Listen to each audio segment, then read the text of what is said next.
So if someone came to you and said, I'm starting a YouTube channel, I'm going to Thailand, but what should I start with? Where should I go? What topic should I do? What would you advise them? I'd say to them that's a pretty bad start, because that means they're starting off their YouTube channel without a real idea of what they want to do.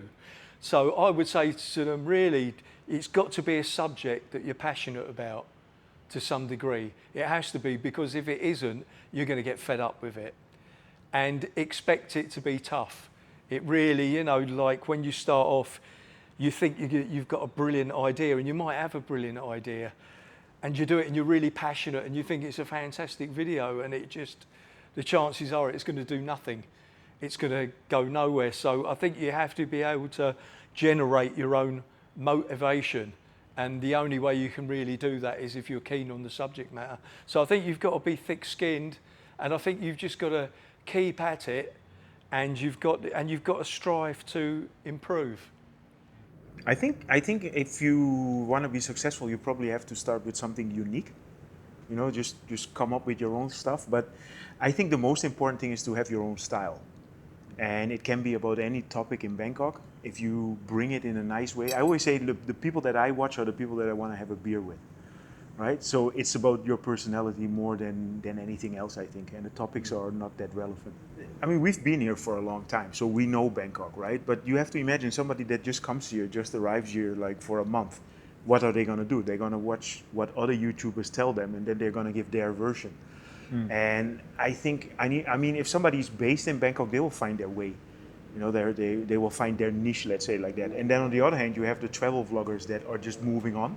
And they're going from place to place, and you know, today they say something about Bangkok, but of course they don't know Bangkok that much, so they will copy you or me or anybody else, right?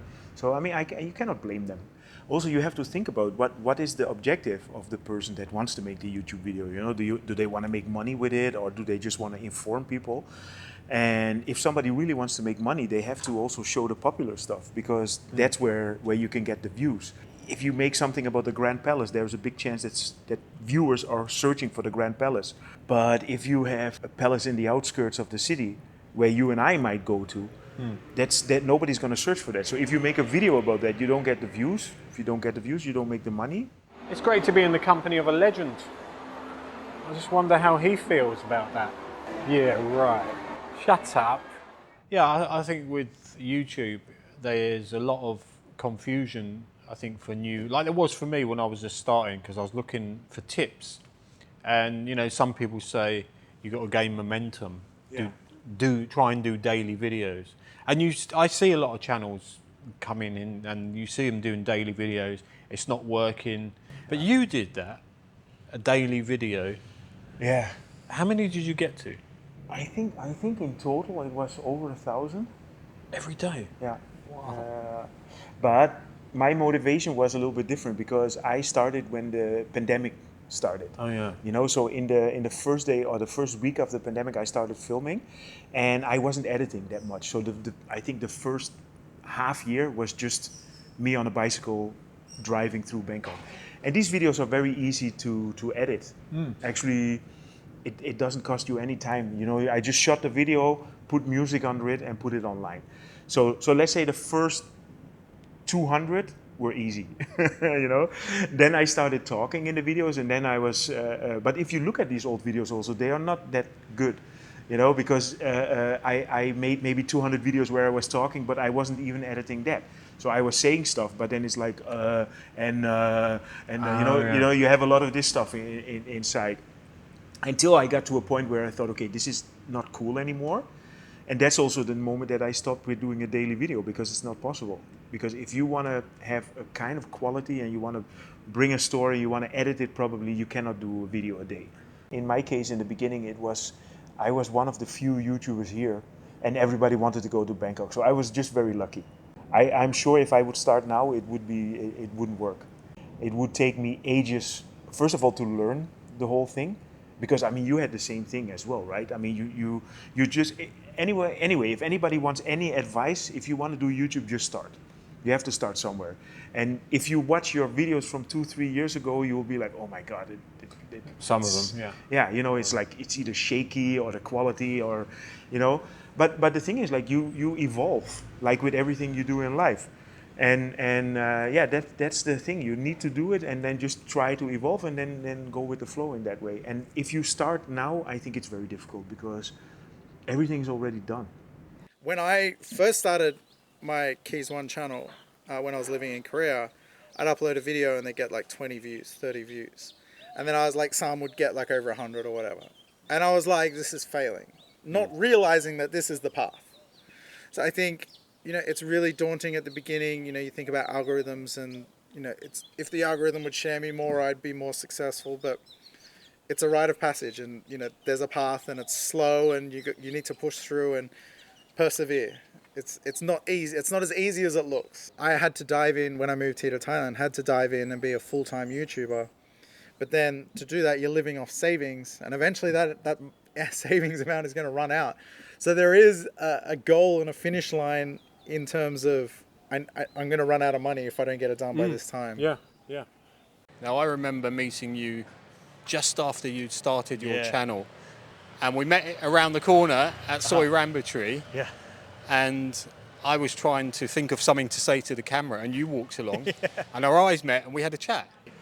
From that time, you were trying to build your channel and get to where you are now.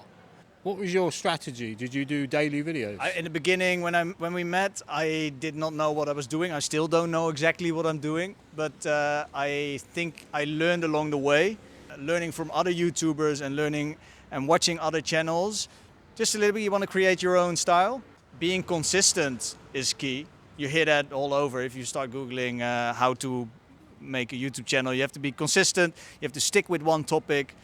So was there any times you had doubts? Did you ever want to change it, say after a year, and you thought, oh, this is not going as quickly as I thought? Now, in the beginning, I was okay. My finances were in order. I saved up a lot.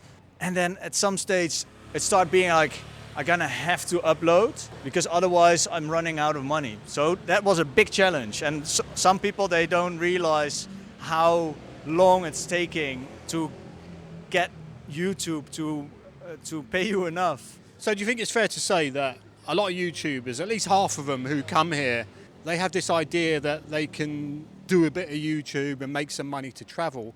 Do you agree with that? Do you think that's possible?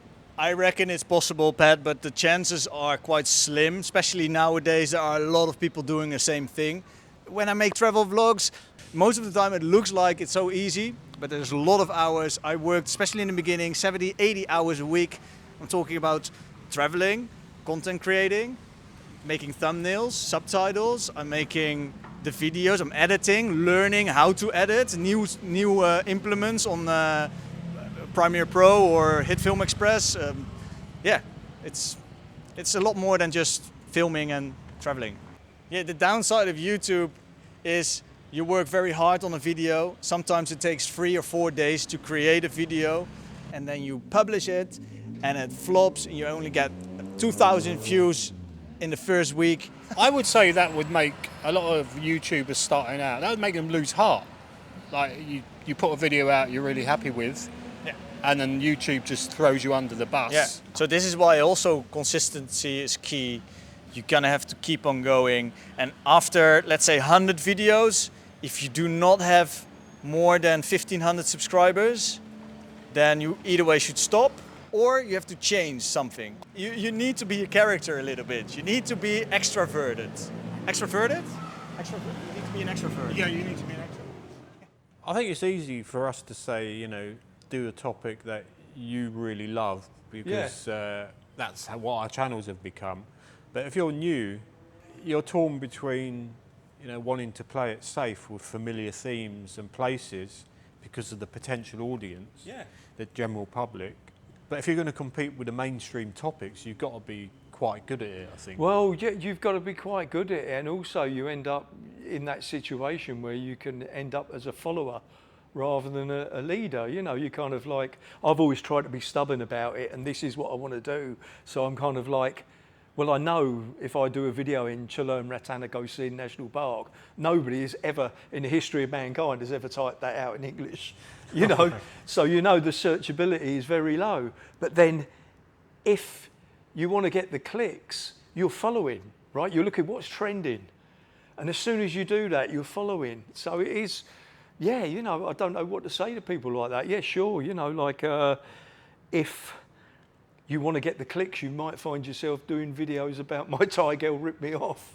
Yeah, or this new market, or this new shopping mall, Yeah. or this park, or these noodles. But the Yeah. thing is, there are these same topics out there, but there's a very small number of guys who do them well, Yeah, make it theirs. yeah, Do you know what I mean? So sure. you can say, oh yeah, I saw this video about Icon Siam and he did it and it was Yeah. great. And then you watch it and, you know, the way he does it, and it's because it's him and his personality is good. You can't just walk in there with any old camera and be anyone and expect that video to do No, well. that's why I think you've got to be passionate about what you're doing, and that will come over. Yeah, I think if I say to people who ask me, I say, well, do something you like. I don't say, oh, do what I do. Because if someone's new to Bangkok and they've been sold this idea that it's easy to do and make money for travelling, then I think their heart's not in it completely. Well, you know, because- then you get the part. There's some of them who are successful at doing that, and it can be done. But what do? You know, they go to the what's trending, the obvious topics, and retention editing. You know, 3 seconds every cut. So yeah, I mean, if they just want to be a successful YouTuber, what the hell? I suppose they can do it that way. You know. I blame the YouTube videos. They sell you this idea that it's easy to succeed, and if you install VidIQ and TubeBuddy, they're a free pass to get viral, and you know the keywords, the title words. Yeah, that is a very good point, you know, because SEO is becoming so unimportant. You know, they've got their algorithm goes through the video, it analyses what's in every frame, it analyses the dialogue, so it knows what your video is about. And sure, you get, you know, and all these companies, like you say, you know, like vidIQ, they're telling you that your SEO is very important. I've come to the conclusion that actually it just isn't, you know, like, but I wish it was, I really do, because at least back then when it was important, that is, there was something you could do to give you an edge. You know, you could do your homework and you had some say in that video's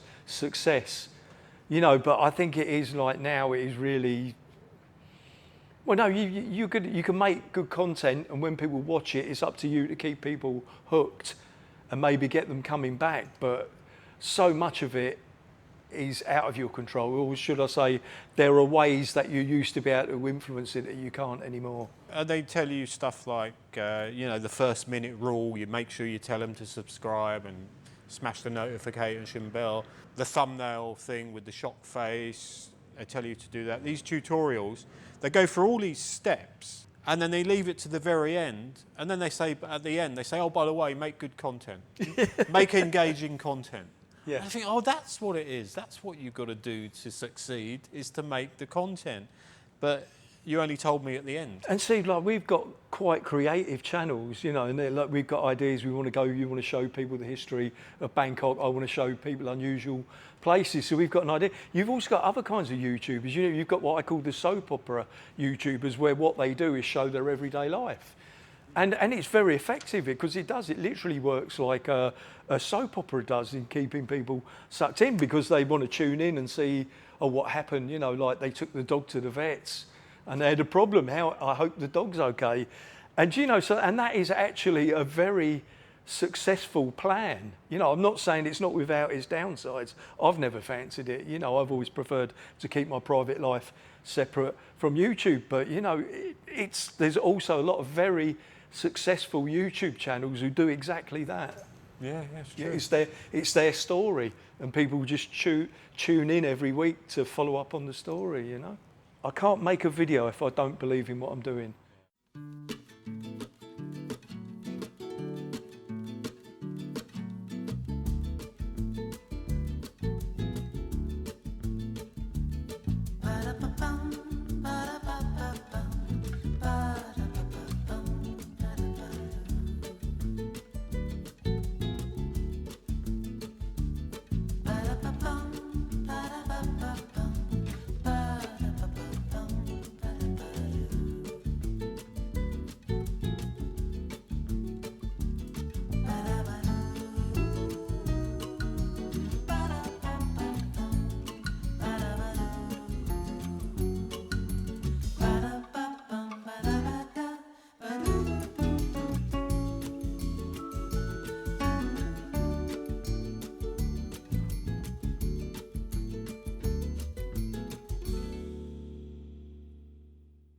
Well, no doubt you've seen those YouTubers here in Thailand offering courses on how to become successful content creators, yet their own channels are not very successful. Why the hell would you take advice from someone like that? They'll call themselves SEO experts, digital marketing gurus, and they will happily take 10,000 baht from you and give you 10 classes on making thumbnails and using keywords, and then blind you with a whole load of scientific, analytical crap that is no use to you whatsoever. What you really need is good old-fashioned, honest, critical advice, and the Creator's Edge is one place that gets down to the nitty-gritty. So Adam, you got Creator's Edge. That is like a school for content creators. Yeah, so I started this with my business partner George, and this is basically a space for people that want to get into YouTube, people that are into YouTube, or just creating content in general. We've also got stuff for people that want to move abroad and become a digital nomad. Basically, we've got online courses from a whole bunch of different instructors. I've got a few from myself, and we've got a community where people can all sort of help each other. And it's everything. People can post in there their videos for feedback. People posting in thumbnails this morning asking for feedback from people. And this is a great way to really level up quite quickly. When you see the level some of your students are at, do you know which ones are going to succeed? Do you think to yourself, well, this guy's not doing it? Not as much. I see people that can't, because I do believe that you can learn. Some people don't have it, but thankfully we haven't had experience with that yet. But other people, on the flip side of that, we see people that have it. They've got something. And I see their first videos, and I know what my first videos were like, and they were god awful. And I was very uncharismatic on camera, and I didn't know how to project my voice, and I was just terrible videos. But you learn those things. So I do believe that people can learn. But I see people that's first videos, I'm like, wow, that is incredible. Like, I wish even my 50th video looks like that. I am here today to purchase a new microphone, and I want to give you 5 pieces of advice, 5 great tips for getting better audio in your videos, because this is the biggest mistake I see smaller YouTubers making. Looks the same to me. Anyway, let's go test out this bad boy. And this is how good these directional mics are, so you can hear all the bikes, everything, all the traffic behind me. And then if I turn around, listen to how much better that audio quality gets from the directional mic pointing away from all that noise. If you are using a clip-on mic, use it correctly. Don't be one of those douchebags like a TikToker that holds it and talks into it. I can't stand that, it drives me crazy. Which Thailand-based YouTubers do you think these wannabe content creators would look up to? You don't have to name names. Me. You. Me. No, I'm joking. Who else? You know, what's quite interesting in the space is there is people that do all sorts of different things. You know, if you're an aspiring YouTuber and you want someone to sort of model your content on, choose what interests you. So if you think of it like this, whatever you choose, if it becomes popular, you're going to have to do that forever. So choose something that you like and that you enjoy. I could happily make the videos that I'm making now forever. I love what I do. So I think that's really important, to choose something that you like and that you're comfortable doing, you're happy doing, and you could do forever. And then sort of find the people that are good in that space and see what you can take, different things from different people, and come up with your own style that way. What if you started on a certain topic to get popular, and then down the line you think, now I can bring them over to what I really like? You're going to lose. That's exactly what I did. If you look at my most successful videos, anytime I would talk about nightlife, partying, girls, have a girl in the thumbnail or whatever, it's hundreds of thousands of views. But at a point, I wanted my content to mature, I wanted my channel to mature, and I wanted to be more appealing to brands and to sponsors, and have a more long-term future, I guess. A gradual change and not too much of a shift is possible. But you will take that hit in views, and it's just, at what point are you willing to let the ego go and let go of chasing that view number for the greater good? I always said a good model would be is you build up an audience through doing popular places and topics, right? But you can sort of add a little bit of your own thing into it every video and sort of steer, once you've got a lot of people lot of subscribers through doing the popular topics. You've sort of made it so you've also made them interested in anything else you might want to do, so you can sort of edge them round to your type of content. So when I started, I was a bit sort of in between two worlds. I wasn't sure, am I going to get popular doing what I was doing, which was exploring in history. And then at the time I first met you, actually, I was caught between thinking, shit, I might just have to go mainstream and do all the tourist things. And remember, I said to you, And that what day, did I tell you? You said you've got to do what you want to do. Exactly. Otherwise, there's no fun. And I stuck with that. And I do credit you with giving me that first valuable piece of advice. So the first YouTuber I ever met, ever, was Jeroen. And the reason why we met was because you made a comment. You said, "Why haven't you got more subs?" Exactly, exactly. In the way that you've done it, it takes a long time. You know, it takes a long time to, and your base is very, very strong.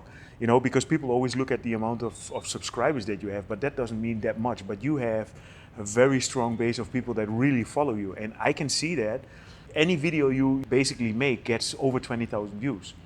I still have videos that if I make them, I get maybe 5,000 views if the topic is not right. You know, so I'm still more relying on the topics, where you are relying on your personality. So it's a very strong thing.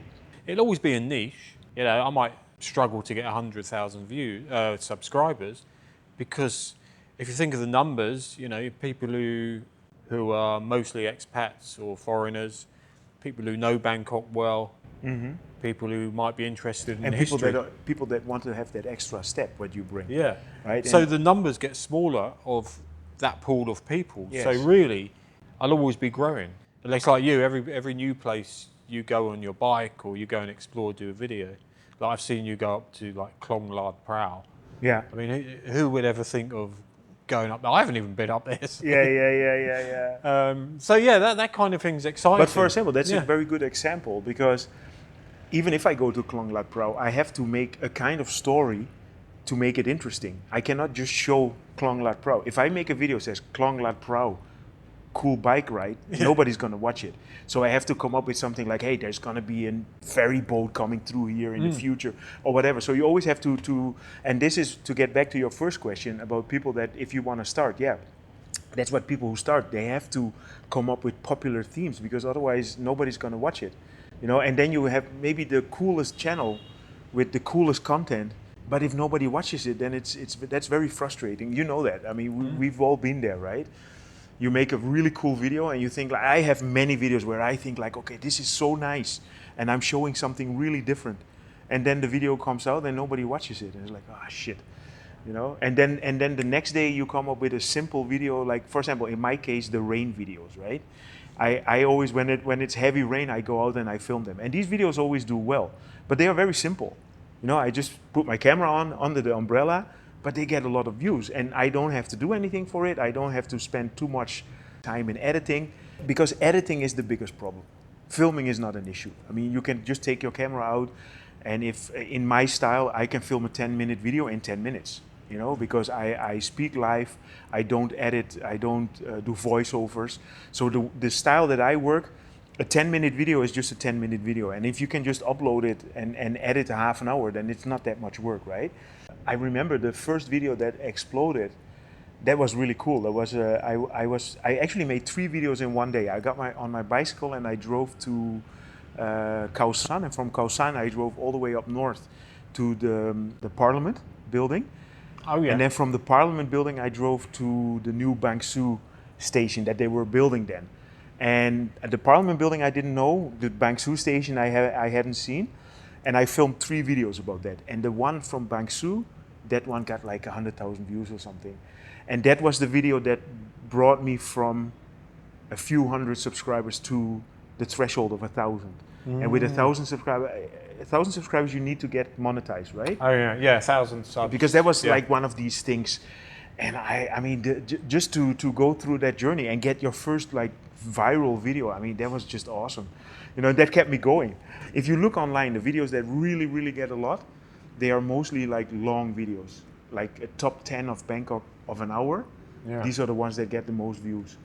You know, and this is because YouTube pushes these videos as well, because they make money with it. I love making thumbnails. It's one of those hobbies that you have no choice but to do. And I think it's just as important as making the video itself, because it's all part of the same creative process. You're making this invitation that the general public will see to come and watch your video.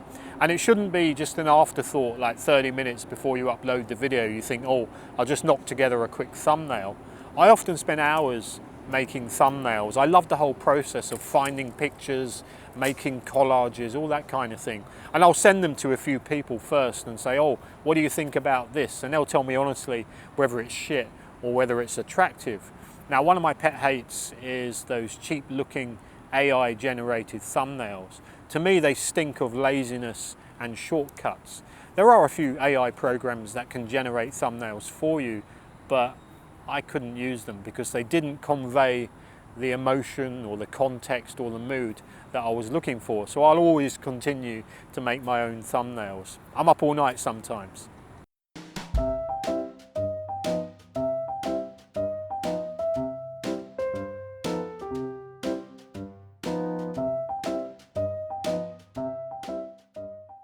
My first videos, I didn't even know what a gimbal was. I just had my mobile phone, I'd do that. I'd get, if somebody was with me, I'd get them to hold that. A mate of mine sort of like gave me a gimbal. He said, Carl, do you want a gimbal? You know, someone gave me a gimbal. I don't use it. Oh, what's this? Oh, this is amazing. I looked up the price of a gimbal and it was well out of my price range then. I thought, oh, there's got to be a cheap version. And I bought this thing, and what it was a metal sort of shaped in a J sort of thing, a frame, and it had counterweights hung on the bottom, and you adjusted the weight. So you were walking along with this contraption. So it was just like a seesaw. It's like a seesaw, yeah. And I tried it. I took it out and tried it one day, and it was bloody useless. So I never ended up getting a gimbal for another year or so, until I could afford to get a proper one, a good one.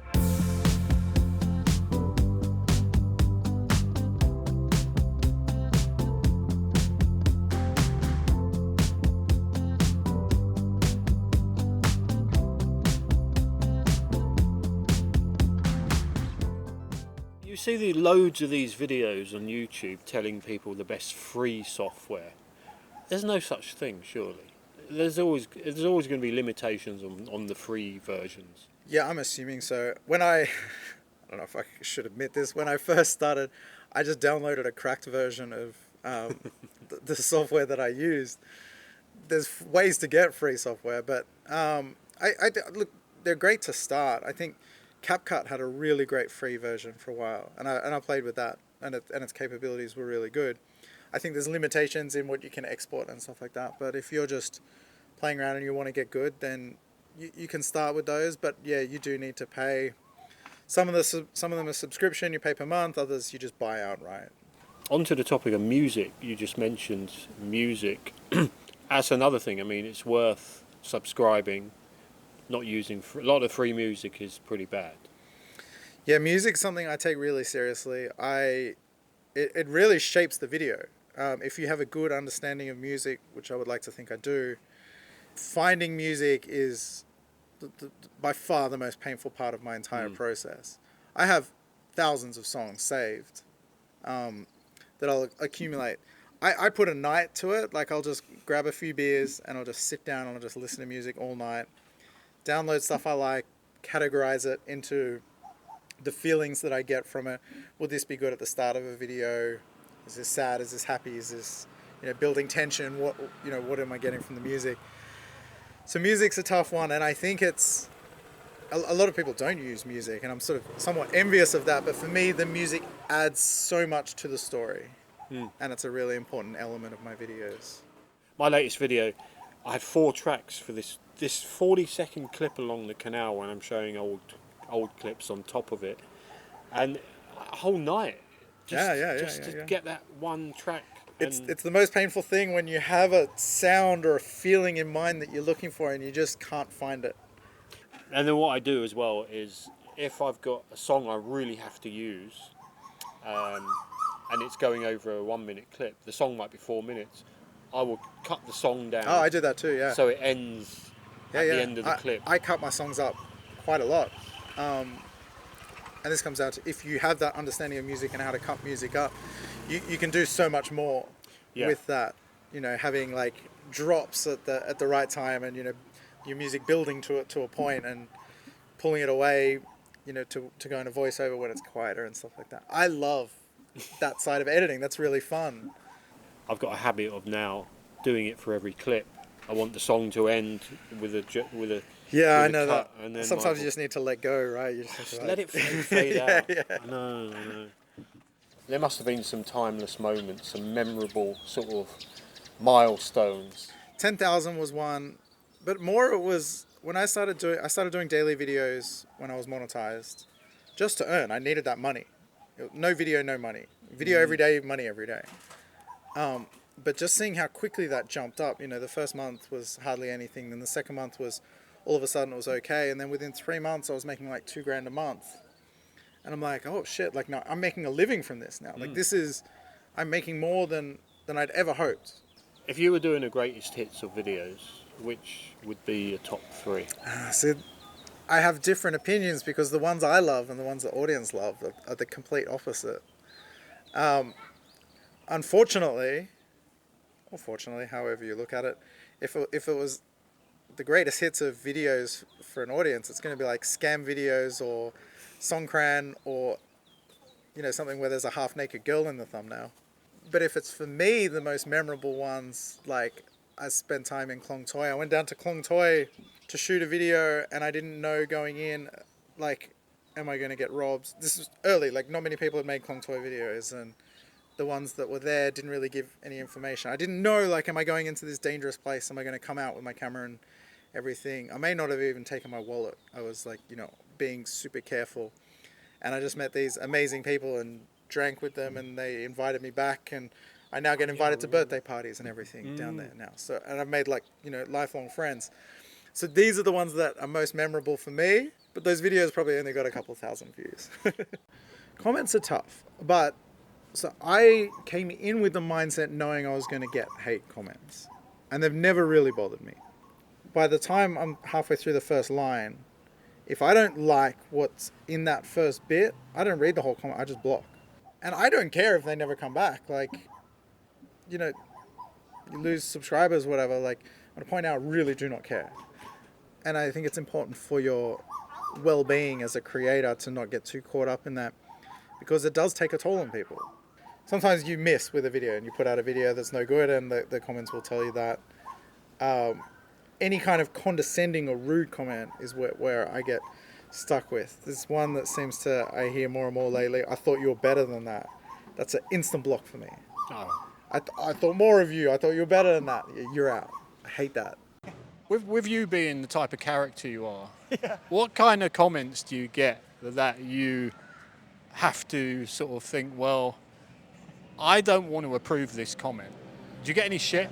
Well, most of the shit I get is not personally directly to me, but it's more towards other races or countries. So when I make content in Cambodia, you've got some Thai people, they're commenting about Cambodia, badly, nasty things I hear, and the other way around as well. This is something that hurts me, even if it's not directly to me.